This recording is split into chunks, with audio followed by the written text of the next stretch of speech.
Allahu Allahu Allahu Allah, Allahu Allahu Allahu Allah, Allahu Allahu Allahu Allah. Bismillahirrahmanirrahim. Assalamualaikum warahmatullahi wabarakatuh. Alhamdulillah, alhamdulillahi rabbil alamin. Wassalatu wassalamu ala asrafil anbiya'i wal mursalin sayyidina Muhammadin wa ala alihi wa sahbihi ajma'in. Puji dan syukur marilah kita sama-sama panjatkan kehadirat Allah yang Maha Pengampun. Salawat dan salam semoga terlimpah curahkan kepada Nabi besar Muhammad sallallahu alaihi wasallam.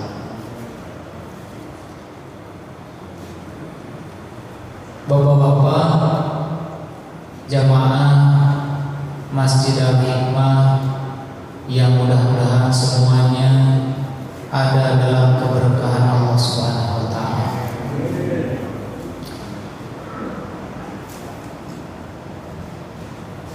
Ilmu yang sangat penting dimiliki oleh kita adalah ilmu mengenal Allah. Kenapa ilmu ini jadi sangat penting? Karena ilmu inilah yang akan benar-benar menjadikan ilmu-ilmu lain yang dipelajari oleh kita bisa menjadi ilmu yang menghantarkan amal-amal kita sampai kepada Allah Subhanahu wa taala.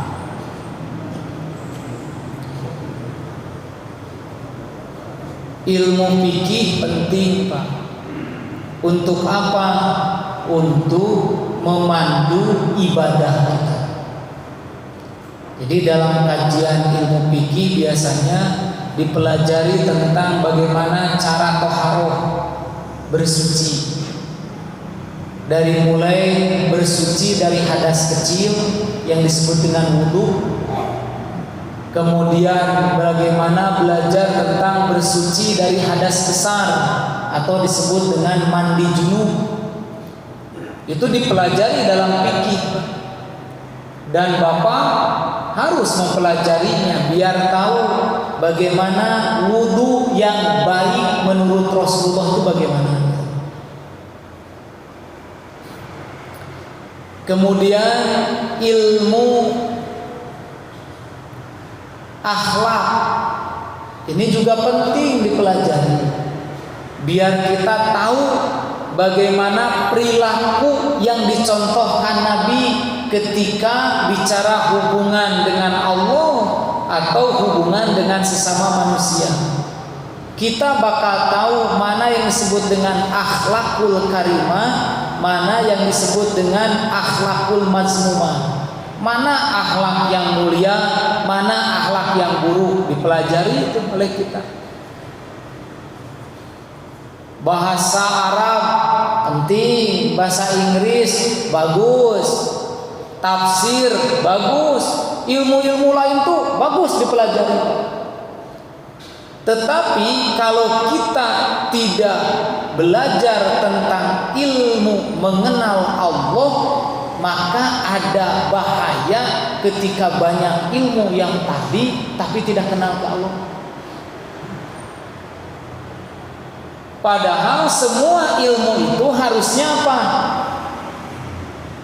Semua ilmu yang kita pelajari dari mulai fikih, akhlak dan lain sebagainya, satu Pak tujuannya mah biar kita itu tambah kenal kepada Allah. Makanya aneh kalau orang belajar fikih malah dipakai bertengkar. Ya, aneh orang belajar fikih, Bang. tentang bagaimana praktek sholat, bagaimana doa dalam sholat, dipelajari itu dalam ilmu fikih, gerakannya dan sebagainya. Kan sholat itu berusaha bagaimana agar kita dekat dengan Allah. Adapun perbedaan-perbedaan dalam fikih yang dipelajari itu juga membuktikan betapa luasnya ilmu Allah. Tapi tiba-tiba orang belajar fikih justru bertengkar mengatakan si itu mah salah, bid'ah, neraka. Ya, kan aneh kan? Padahal ilmu itu dipelajari sekali lagi untuk apa? Untuk mengenalkan kita kepada siapa? Pemilik ilmu, yaitu Allah. Dan ini tanpa disadari, banyak orang yang terjebak, Pak. Ketika mempelajari suatu ilmu itu, dia pelajari sampai benar-benar ahli, tapi yang bahaya kalau sudah ahli justru lupa kepada pemiliknya. Makanya ada orang yang belajar non muslim, belajar tentang ilmu naon, ilmu planet. Ada non muslim belajar ilmu kedokteran, belajar tuh Pak. Dan dia benar-benar belajarnya itu ingin mendapatkan ilmu itu. Ketemu tuh dengan hidayah Allah, sampai akhirnya dia katakan, ternyata semua yang saya pelajari, semua yang saya dapatkan itu ternyata ada yang memberi, ada yang menciptakan. Siapa? Zat Allah. Hidayah masuk, dia jadi seorang muslim yang benar-benar mengenal Allah. Makanya Pak, Islam nama karek 2 poe 3 poe, tapi karena sudah mengenal Allah, prakteknya mengalahkan orang yang iman atau Islamnya tiba heula. Makanya suka istilah gini kan, aya Islam tiba baheula, aya Islam tiba heula.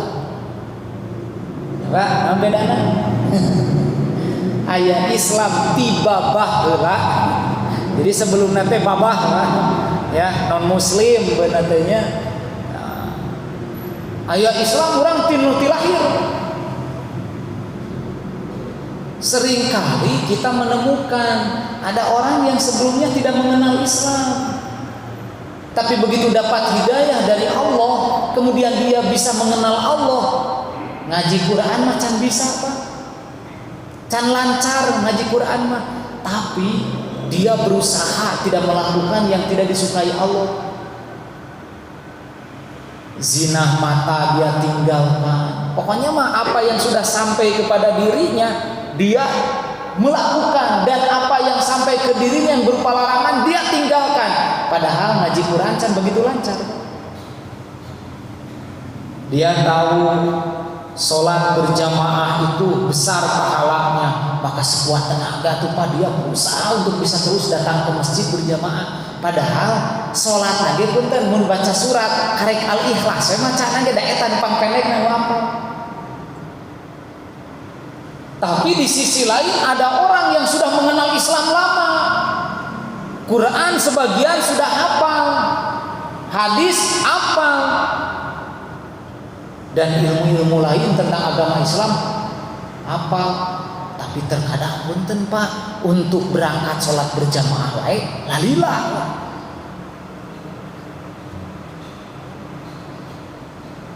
Maka disinilah sekali lagi fungsi kenapa kita harus benar-benar mengenal Allah. Karena kalau kita nanti sudah mengenal Allah, belajar ilmu apapun akan semakin menguatkan apa?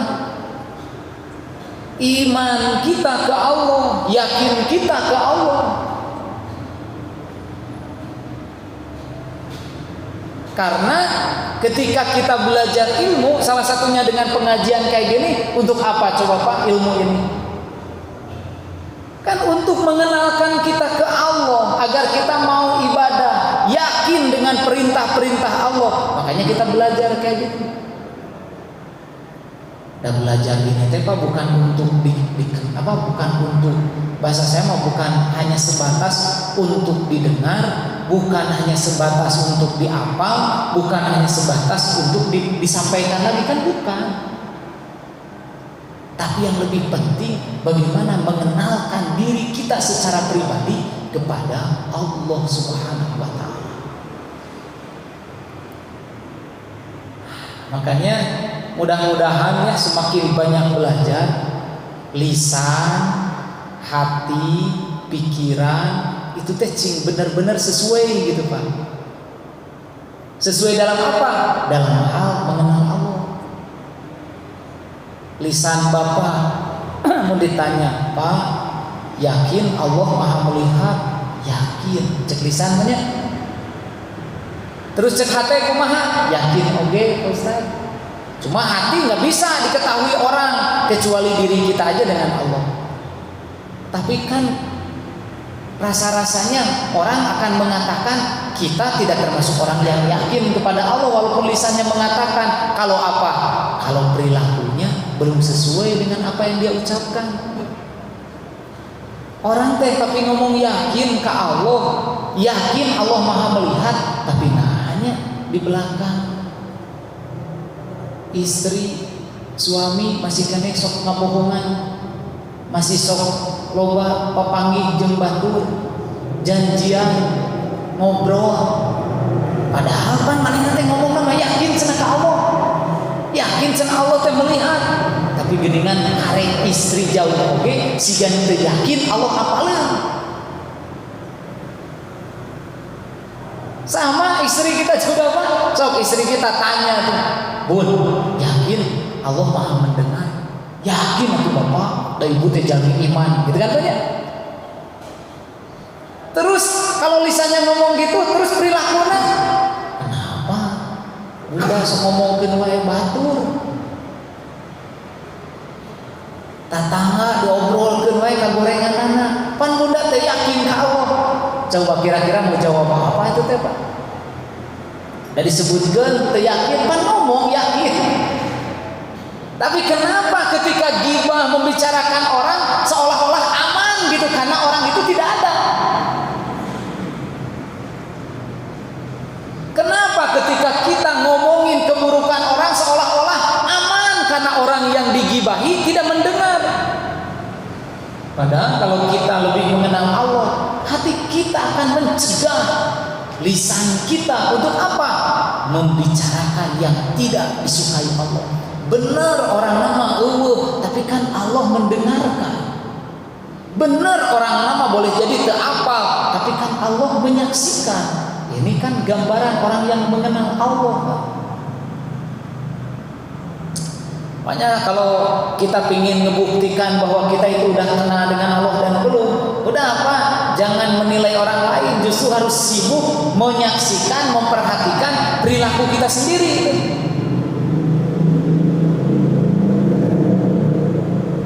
Karena aslinya mah saya bukan bapak-bapaknya. Saya aslinya Pak, perilaku mah rada aduh disebutkan orang kenal Allah rada hese Pak. Dan banyak perbuatan kita nu teu sesuai dengan kata-kata kita Pak. Sok sekarang saya buktikan. Punten yang sudah hafal teu kudu ngajawabnya. Minang milu ngaji mah. Asna jadi Ustaz, aya kerencan. Anu geus mah jarang bae cicing. Saya nanya, kalau Bapak sakit, siapa yang bisa nyembuhin Pak? Kalau Bapak sakit, siapa yang bisa nyembuhin? Iya ngaji jeung bapak-bapak teh. Beda jeung ibu-ibu. Ibu-ibu mah teh titah ngomong ge ngara romo. Bapak-bapak geus titah ngomong ge jara rempe. Asa teu rame ngaji. Ngaharulang. Aya teh Pak di Marinum teh caina. Saya nanya nih jawab atuh Pak, tong bikin saya emosi ya. Kalau Bapak sakit, siapa yang bisa menyembuhkan? Allah. Ya, Allah Pak.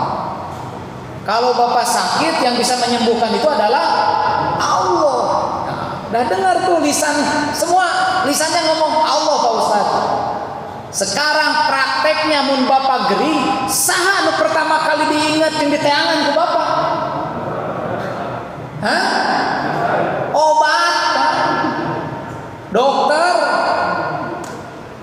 Allah ira hadirna engke lamun obat geus teu mujarab, dokter menulis angkat tangan kakara. Ya Allah, kumaha Gusti we ayeuna mah.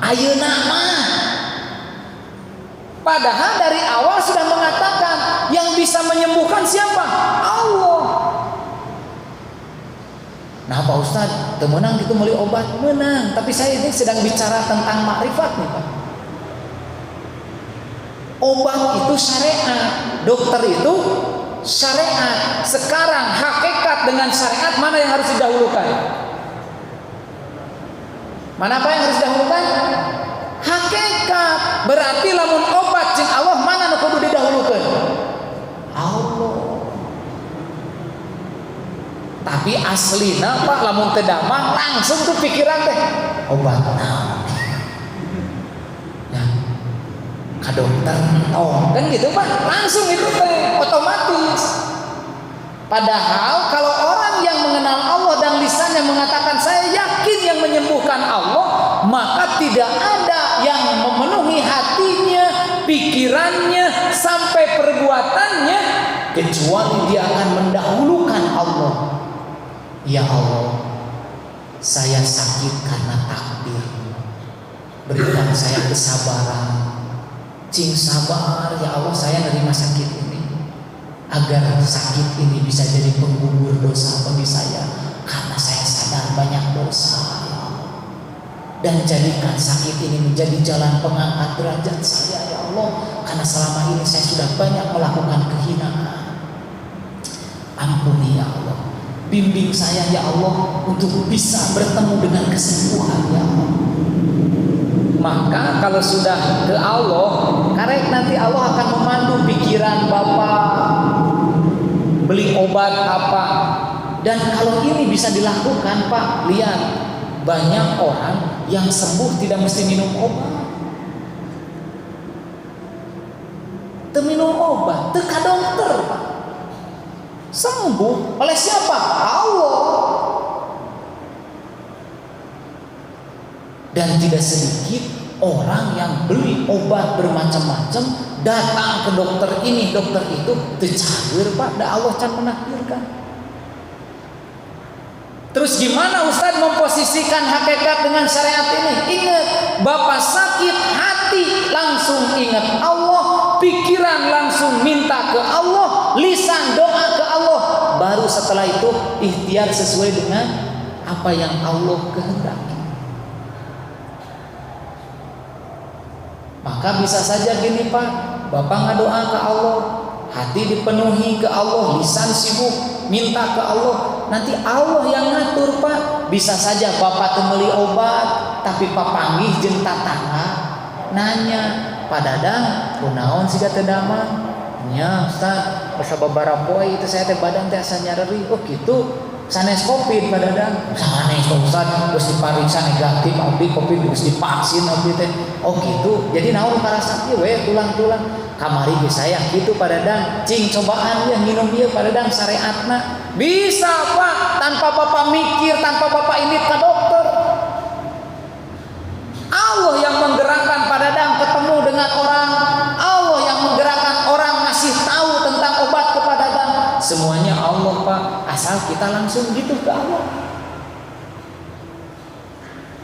Atau Bapak diberikan oleh Allah takdir, cek Bapak teh asa nyarari awak teh nya, rek minum obat, walah rek digolerkeun we heula, nah goler we Bapak teh sembuh Pak.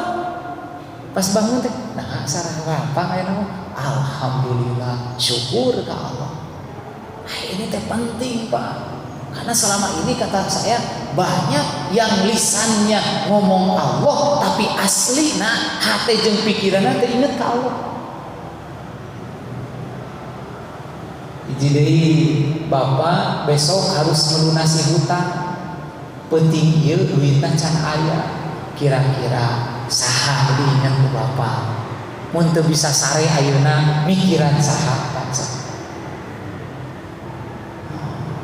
Pak Dimas, tanya Pak Dimas soal geus nyaho pertanyaan. Jawab Pak Dimas, ieu nanya kabeh mah bari ringung jarempe Pak. Walaupun bisa jadi jawabannya mah sarua. Kira-kira Pak Dimas besok harus lunasin hutang. Penting ieu Pak Dimas mikiran saha? Kade ulah nu geus soleh. Ieu nu aslina ieu mah. Saha bade masuk pikiran? Mikir kira-kira orang yang bisa ngebantu, Pak. Bisa siapa aja, bisa saudara. Wah, cigana hese sare gulang-guling teh pamikiran isu hutang kudu dibayar. Saha yang nginjem ka saha? Mikir sapopeting. Padahal kalau ditanya, Pak, yang memberi rizki siapa? Allah. Yang ngatur rizki siapa? Allah. Yang bisa melunasi hutang kita siapa? Allah. Lisan mah ngomong gitu, Pak, tapi aslina lamun kejadian urang siga kitu, Allah nama sok poho.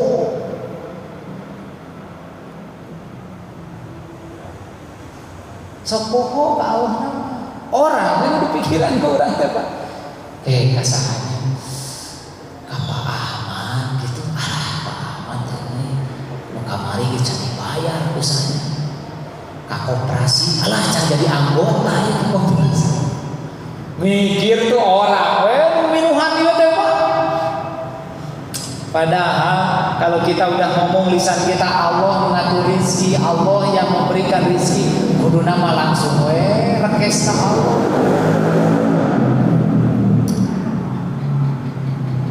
Kalau rekes ke Allah, Pak, gampang ke Allah ngalunasan hutang urang. Kumaha carana? Apakah langsung duitnya dikirim ke Gusti Allah? Bisa kan bisi reuas urang. Keur ngadoa, ya Allah, Engkau tahu besok saya harus ngelunasin hutang, ya Allah. Tegede, ya Allah, 1,5 juta ya Allah. Jijot dipara, kurak keresek. Bisa Allah mah Pak, bisa asli na kitu kumaha ge bisa Allah. Tapi kan kudu kaharti ku akad tiba-tiba leungit ragrag di para. Bisa-bisa teh jelema moal digarawe kitu we pagaweanna ngadaguan duit ragrag di para.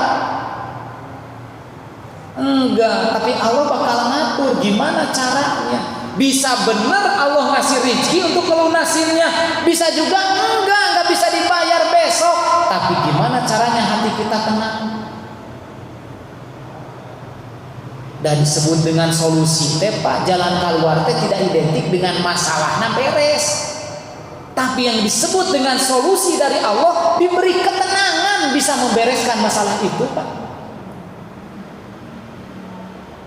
Doa wis cepat dadang teh penting. Aduh saya sare sukutang lunas teh kudu saya sare anggeus ka Gusti Allah cepat dadang teh sujud tahajud doa ka Gusti Allah.